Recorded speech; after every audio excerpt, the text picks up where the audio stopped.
Discover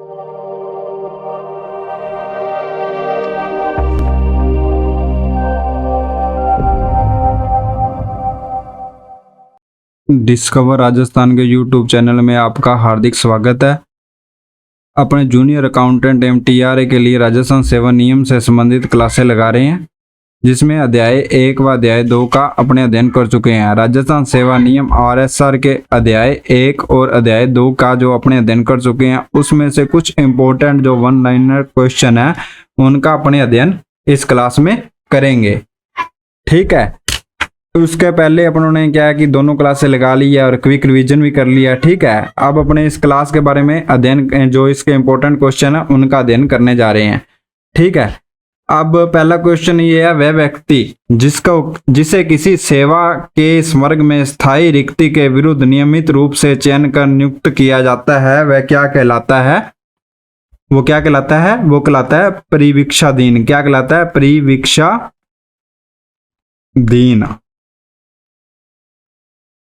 ठीक है, अब ये क्वेश्चन है, वह व्यक्ति जिसे किसी सेवा के स्वर्ग में स्थायी रिक्त पद के विरुद्ध नियमित रूप से चयन कर नियुक्त किया जाता है, वो क्या कहलाता है? परीक्षाधीन कहलाता है। ये जो नियम है आरएसआर के अध्याय 2 के 730 ए जो नियम है उससे संबंधित है। 20/1/2006 के बाद जो भी नियुक्त किए जा रहे हैं कर्मचारी, उन्हें 2 साल की अवधि के लिए प्रोबेशनर ट्रेनिंग, 2 वर्ष के लिए प्रोबेशनर ट्रेनिंग के रूप में नियुक्त किया जाता है। तो ऐसे कर्मचारी क्या कहलाते हैं? परिवीक्षाधीन या प्रोबेशनर कर्मचारी कहलाते हैं। अब दूसरा क्वेश्चन क्या है, एक राज्य कर्मचारी को सामयिक अथवा कभी कभार प्रवृत्ति के अतिरिक्त कार्य के लिए आवर्तक व अनावर्तक भुगतान क्या कहलाता है? ये जो आवर्तक और अनावर्तक भुगतान होता है, जो उसे वेतन के एक्स्ट्रा मिलता है, वो क्या कहलाता है? मानदेय। क्या कहलाएगा? वो मानदेय कहलाएगा। ये राजस्थान सेवा नियम का जो अध्याय 7 जो अध्याय 2 है उसमें 7 से 40 तक की परिभाषाएं दी गई है, उससे संबंधित क्वेश्चन है मानदेय। मानदेय से संबंधित जो नियम है 713 में है। ठीक है, इसमें कर्मचारी जो एक्स्ट्रा प्रवृत्ति का कार्य करता है उसके एवज में जो उससे भुगतान किया जाता है वो क्या कहलाता है? मानदेय कहलाता है। जैसे टीचर है, उसका कार्य क्या है?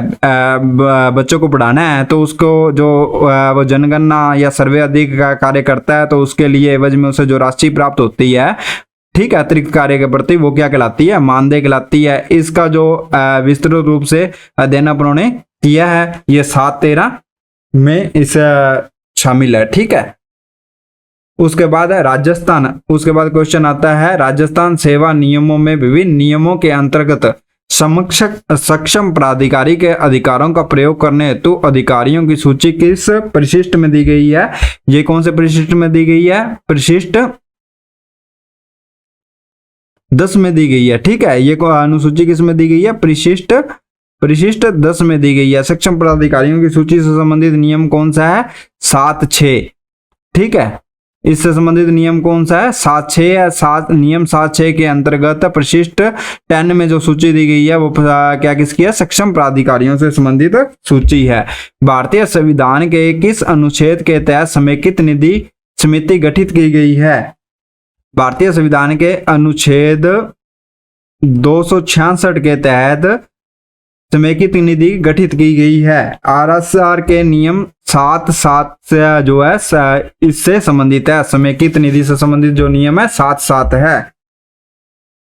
उसके बाद नेक्स्ट क्वेश्चन आता है, उच्च सेवा से तात्पर्य है ऐसी सेवा से है। उच्च श्रेणी, जैसे राजस्थान सरकार की जो सेवाएं हैं वो कौन से प्रकार की है? सेवा से है जो चतुर्थ श्रेणी सेवा के अतिरिक्त। अब इसमें अपने ये होगा इसका आंसर। ठीक है, इसमें क्या राजस्थान सरकार की सेवाएं हैं जो वो 4 प्रकार की हैं। कितने प्रकार की हैं? 4 प्रकार की। एक नंबर है राज्य सेवा। ठीक है, राज्य सेवा। दूसरी है अधीनस्थ सेवा, अधीनस्थ। ठीक है, तीसरी कौन सी है? मंत्रालिक।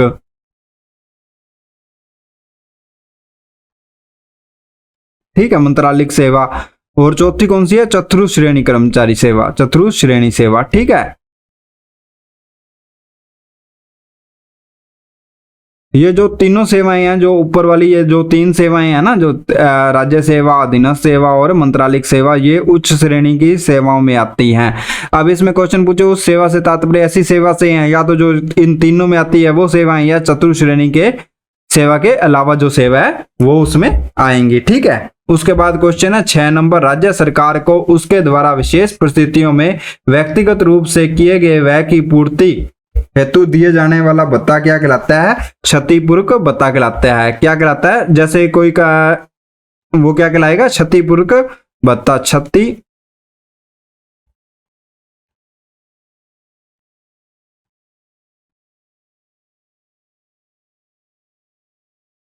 ठीक है, क्या कहलाता है? ये क्षतिपूर्वक भत्ता कहलाता है।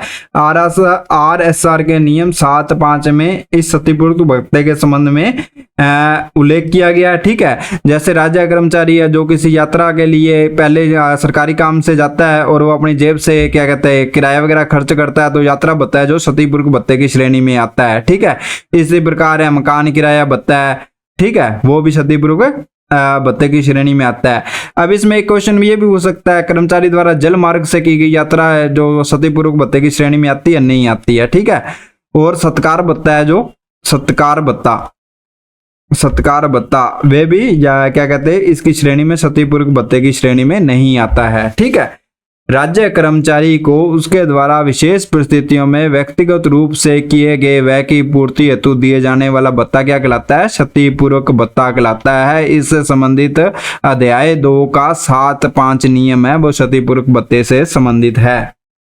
उसके बाद नेक्स्ट क्वेश्चन अपना आता है, किसी चयनित प्रत्याशी का सीधी भर्ती से स्पष्ट रीति के विरुद्ध परीक्षाधीन रूप से नियुक्ति का राजस्थान सेवा नियम में जो प्रावधान है वो कब से किया गया है? ये इसका प्रावधान कब से किया गया है?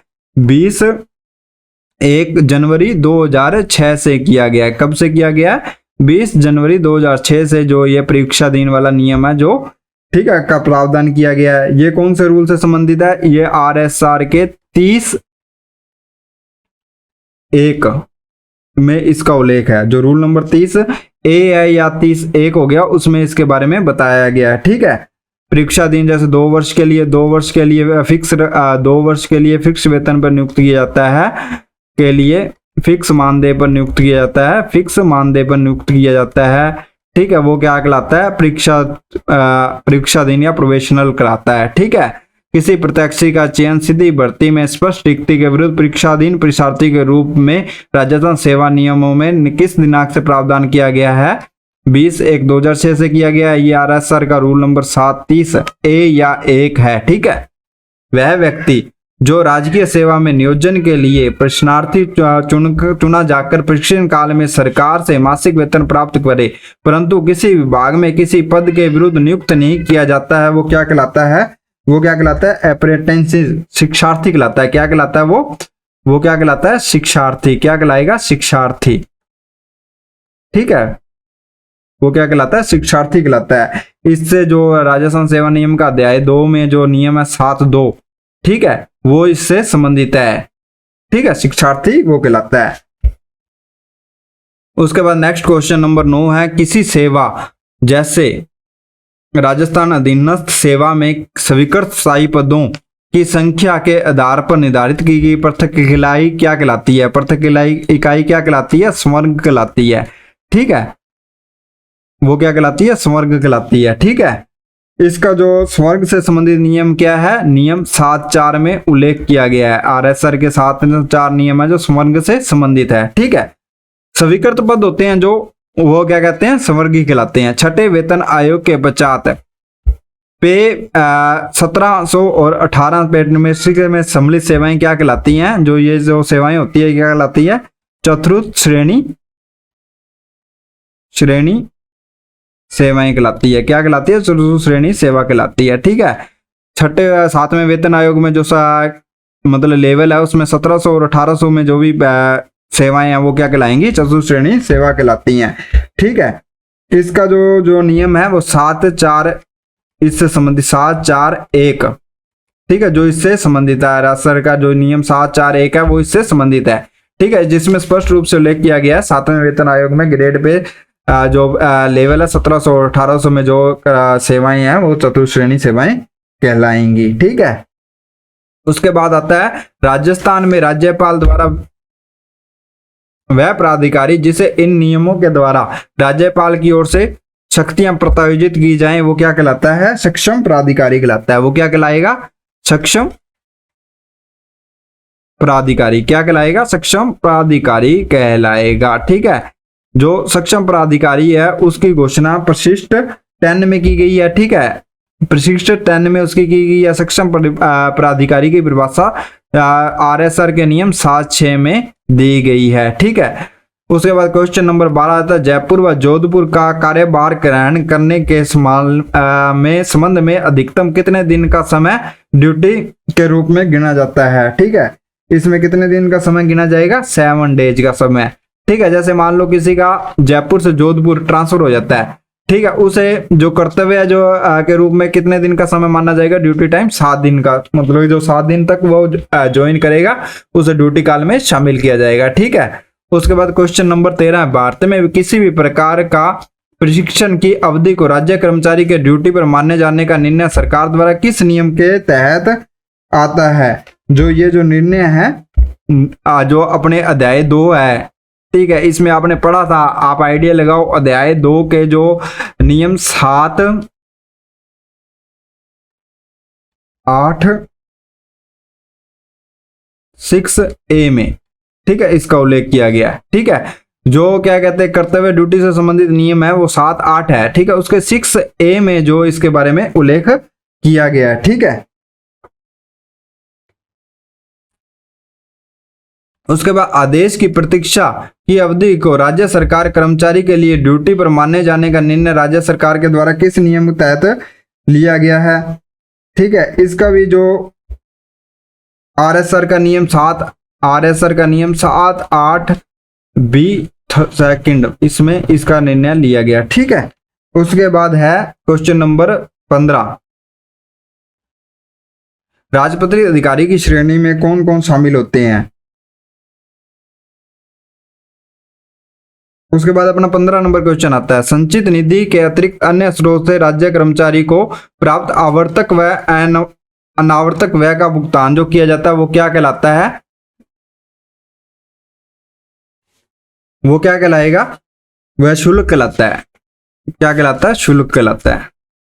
RSR के नियम 7(9) में इसका शुल्क के संबंध में उल्लेख किया गया। जो RSR के अध्याय 9 का 7(9) नियम है, ठीक है, उसमें इसके बारे में शुल्क के बारे में उल्लेख किया गया। ठीक है, उसके बाद जब राज्य कर्मचारी अपने वेतन भत्ते आदि संचित निधि के अतिरिक्त अन्य स्रोतों से सरकार की स्वीकृति से प्राप्त करता है तो वो क्या, कौन सी वो सेवा है जो वो क्या कहलाती है? विदेशिक सेवा कहलाती है। क्या कहलाती है? विदेशिक। वो सेवा कौन सी कहलाती है? विदेशिक सेवा कहलाती है। जो विदेशिक सेवा से संबंधित जो नियम है वो 7.10 है। RSR का जो रूल नंबर 7.10 है वो विदेशिक सेवा से संबंधित है। ठीक है, इसमें जैसे एक जो राज्य सेवा का अधिकारी है या RS है वो किसी निगम में प्रतिनियुक्ति पर जाता है और निगम के माध्यम से आय प्राप्त करता है, जो अपने वेतन वगैरह प्राप्त करता है सरकार की स्वीकृति से, तो वो विदेशिक सेवा के अंतर्गत आता है। उसके बाद क्वेश्चन नंबर 17 राजपत्रित अधिकारी की श्रेणी में कौन कौन सम्मिलित है? ठीक है, अब इसका जो राजपत्रित अधिकारी, ठीक है, इसकी सेवा, इसकी श्रेणी में कौन कौन सम्मिलित हैं? अखिल भारतीय सेवा, अखिल भारतीय सेवा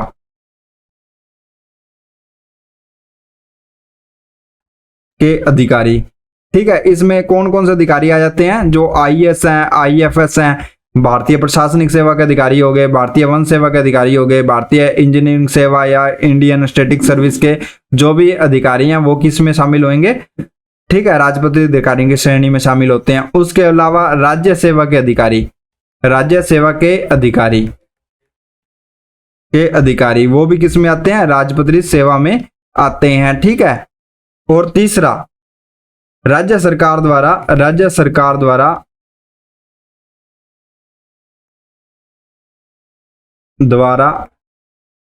घोषित राजपत्रित पद पर कार्य करने वाले कर्मचारी, कार्य करने वाले अधिकारी या कर्मचारी। ठीक है, इसमें देखो राजपत्रित अधिकारी श्रेणी में कौन कौन से कर्मचारी आगे, अखिल भारतीय सेवा के अधिकारी आगे, राज्य सेवा के अधिकारी हो गए, और राज्य सरकार है जो समय समय पर राजपत्रित घोषित करती रहती है। हाल ही में नायब तहसीलदार है, उसकी पोस्ट को राजपत्रित अधिकारी का पद घोषित किया गया। ऐसे कर्मचारी क्या राजपत्रित अधिकारी की श्रेणी में आएंगे। उसके बाद है राजस्थान सेवाओं में सम्मिलित सेवाओं की सूची दी गई है। राजस्थान राज्य सेवाओं में सम्मिलित सेवाओं की सूची दी गई है। यह सूची कौन सी दी गई है, नियम, यह सूची कहां दी गई है, नियम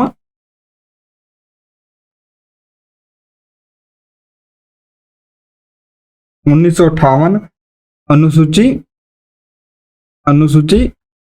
फर्स्ट में दी गई है, अनुसूची प्रथम में दी गई है। राजस्थान राज्य सेवाओं में सम्मिलित सेवाओं की सूची किसमें दी गई है, नियम RSR नियम 1958 की अनुसूची फर्स्ट में दी गई है। ठीक है, अवकाश अवधि में कर्मचारी को दी जाने वाली मासिक राशि क्या कहलाती है, अवकाश वेतन कहलाती है। क्या कहलाती है, अवकाश वेतन कहलाती है, अवकाश वेतन कहलाती है।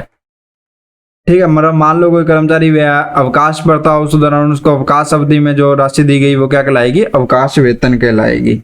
ठीक है, स्थायी नियुक्ति के फलस्वरूप अर्जित स्थायी पद को धारण करने का अधिकार क्या कहलाता है, क्या कहलाता है, वो क्या कहलाता है, पदाधिकार। पदाधिकार, मान लो कि जैसे आपका प्रोबेशन क्लियर हो जाएगा, ठीक है, आपको जो स्थायी नियुक्ति करने का जो आपका स्थायी पद को अर्जित करने का अधिकार है वो क्या कहलाएगा, पदाधिकार। इसमें सरकार द्वारा क्या कहते हैं, आदेश निकालकर आपको फिक्स स्थायी किया जाता है। ठीक है, वो आपका क्या कहलाएगा, पदाधिकार कहलाएगा। ठीक है, अध्याय 2 से संबंधित अपनों ने जो 20 इंपॉर्टेंट क्वेश्चन थे उनका इस क्लास में अध्ययन किया। ठीक है, आपको हमारे द्वारा जो क्वेश्चन करवाए जा रहे हैं कैसे लगे अपने कमेंट में जरूर बताना। ठीक है, और अब अगली क्लास में मिलते हैं। अपने अध्याय 2 और फर्स्ट और सेकंड के जो क्वेश्चन है वो करेंगे पहले। ठीक है, रिवीजन करेंगे उनका, फिर ही आगे बढ़ेंगे।